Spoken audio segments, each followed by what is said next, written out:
Galamsey NDC for wo me Galamsey na o ma dwene yom se aban wo so nti wo be Galamsey no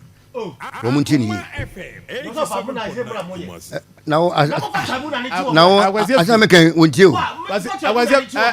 Doctor Samuel Free meba enti ensu ne sinema na senye ensu ensu ze abi wo ba ne kwon me wo so wanom kakra na ensu de sprite kwani timi fita o ene bibini bi de obi ka sprite kwa na ene bibini bia right second Nana Akufo-Addo ko gina baabi Catholic conference eyesemba e kan say as far as he is concerned sama won tumi nyeden ene wona ne ni hwe kwan so no enti e machi mu nya de o na Bible say Pharaoh bi bai na onim Joseph wo kan Israel for konkwaso mu hwe ya djuma na ye so fa Galamsey no ya ye bi ba de djuma no enso ani ko de rate Galamsey no e san pagere ho e koso no e disi fo mumi hwe ni yi mo fa tribunal ni chi wo mo ye dine sa kakra hwe on se ye kwakwa campaign dia e kan ko na ko bi enye ho asem nkan sam de ni die ye pese be campaign 2020 na obi enye ho asem nkan abrabo no ye sase mo ni yi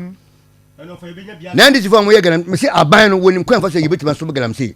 pese mama getum se ye nkofo ni bi ye bi on be sase mo di ye sase kan wonu tuma me kama so kon tuma utuwe ebegu egu enu assembly sa ko na faso bi ni so assembly am ka chono Christopher wa Ghana ha eni nkremufo ebi mu na ma men ayi yese dia yi Christopher ni nkremufo mu mienu mu bi mu because corruption na me question na ye nchi obi amane nka se wosom bosom da obi enim nyame mo na mo bo men mo nsam suban eti me samo region skiti friends officers am Ashanti region mo de ya mani sam mo nim begu ase mo djuma na etofom mo mpagam na no lagin di ko na we mobok wo hu asem wo nka agini nsam na ye DC na MC etima kwa MP kwa hinfi na na pam wo mo a ne papa ne ye ho no no fa ya pam na mo chire me de Galamsey ni yenim wu a ye nhwe na e kwa de NPP fa so wunim wu a hwe na eno so ne brofo ye hwe na so ho crocodile die second enema na ekoso no over enya fan bi o debi ye me kan fa NPP Galamsey ho mentra ho me enu bi na me kan no pe no so far me na Ashanti region ha adwuma ya ye no enso ani because Galamsey no ene bosom twe e kire dwaben and ade Ashan say konongo adanse skwa ade edujama yesi ku ebekum kraman ene to na pampamu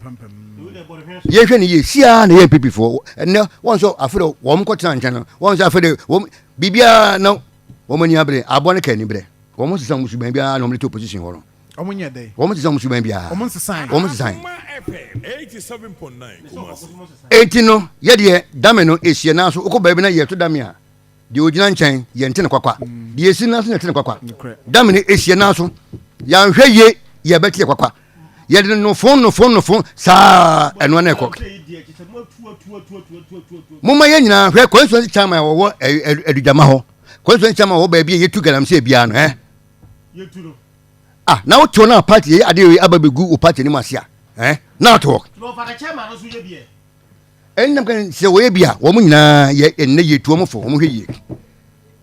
ba bi e kan kono ade e betima boy Galamsey ne ho se ye be hyasie ne menshim ni achinkofo a prosecute wo mo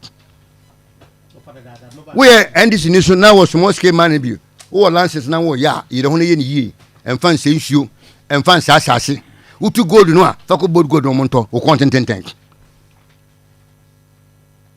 na antisa